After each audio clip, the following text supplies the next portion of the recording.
Abalamazi abasoba mu 500 abaava Nebi basimbudde ku kigo kya Our Lady of St. Jude Naggulo we bawummulidde olunaku olweggulo okwolekera ebigwa by'abajulizi e Namugongo. Bwana mukulu w'ekigo kino Father Joseph Mary Buye abatendereza olw'obuvumu n'amaanyi ge boolesezza n'asomoza bannakampala okubaako kye bayigira ku balamazi bano. Kubanga ffe tuli wano mu Kampala n'empozi ojja kwesanga nti bwe tutuuka okulamaga tujja kukwata emmotoka zaffe tuvuge tugende Namugongo. Naye ate nga bano batambudde mayiro nnyingi okuva Nebi. Omubaka w'e Padero Isaac Otieno asiimye ababaaniriza na buli abadduukiridde mu lugendo lwabwe. Ddala okusinga Kawempe abakatale Kawempe abantu bakutte ebintu byabwe bebadde batunda amenvu gundi migaati. Boda wetutuka mu Stenson nga batukubira obugoma ate nga balinga babeeri. Naffe tubasabira emikisa.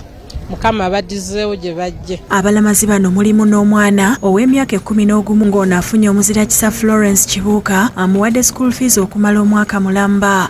Era nga nsazeewo muyamba omwaka guno naye bw'abanga asoma bulungi tujja kuba tukontinuinga okusasula school fees. I am very happy for paying for me school fees. Ku kigo ky'e Naggulo abalamazi baweereddwa ekyenkya era olukimaze ne boolekera e Namugongo. Abalamazi bano oluvudde Naggulo bayitidde ku luguudo lwa Jinja Road wuuyo Nakawa ne boolekera Banda we bavudde ne batuuka e Kireka era nga wano baaniriziddwa mu mizira.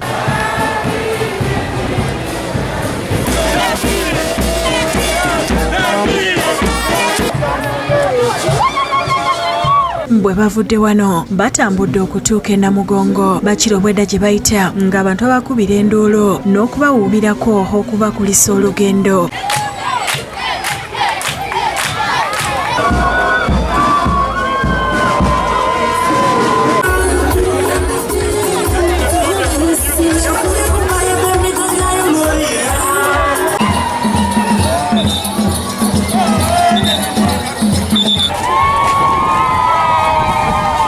E Namugongo abalamazi okuva Nebi nga bakulembeddwa Ssaabasumba omulondo w'essaza ly'Eggulo the Most Reverend Raphael Wokorach baaniriziddwa omusumba w'essaza ly'e Nebi Right Reverend Sanctolino Wanok ng'ali wamu ne bwana mukulu ow'ekigo kino Reverend Father Vincent Lubega.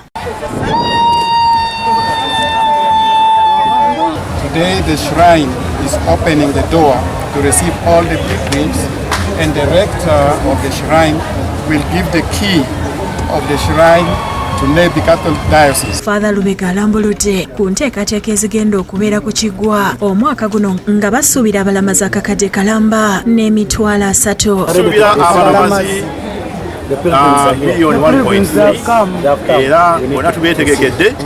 Nebi Diocese yetegese tukwatirako ffenna tubanirize bulungi. Agamba essaza ekkulu ery'e Kampala lyakukolagana n'ery'e Nebi okutegeka okulamaga okw'ebyafaayo. Ye omusumba wa Nooka asabye abalamazi okusigaza okukkiriza kwe boolesezza mu kujja ne Katonda atuukirize bye bayaayaanira. Strong faith and determination to be like the Uganda Martyrs. Abalamazi oluvannyuma bayingidde mu basirika ne beetaba mu ssala za novena ezigenda mu maaso.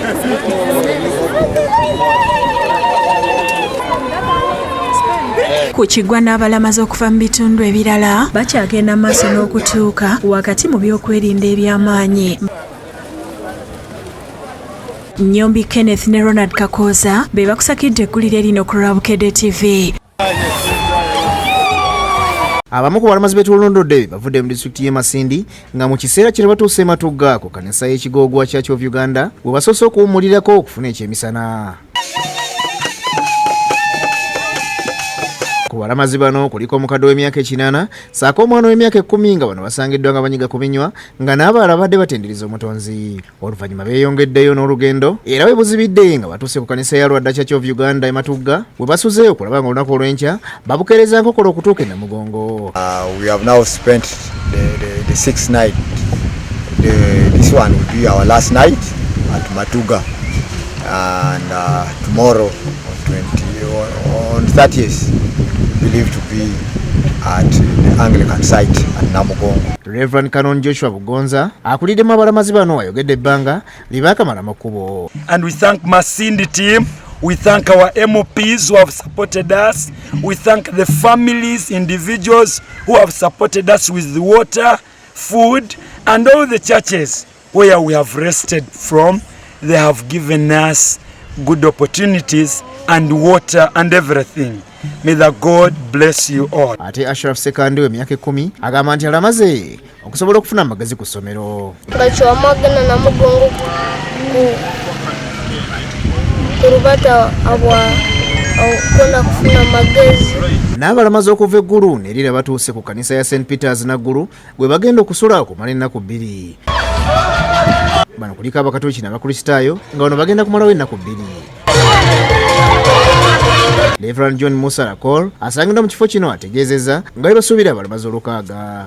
We have here a group of about 250 pilgrims who have walked all the way from Gulu town. We have grown, and now this year we are expecting to host over 600 pilgrims right here at Naguru. This is only the first group who have arrived here today. Tomorrow morning we expect 2 groups. Abalabazi bategeezezza nga bwe waliwo munnaabwe yabafiiddeko mu kkubo. Breaking the news to the family was a bit difficult, especially for me as a member of parliament. I was a team leader with the parish priest, arriving at Bombo as a Janan school, Bombo campus, command pastor. So breaking the news to the family was a bit of a challenge, but nevertheless we had to tell the family that it has happened. And the guy died during midday from Bombo. That is where God called the passion from. And we just pray that God should continue also to keep him, because he died in the faith.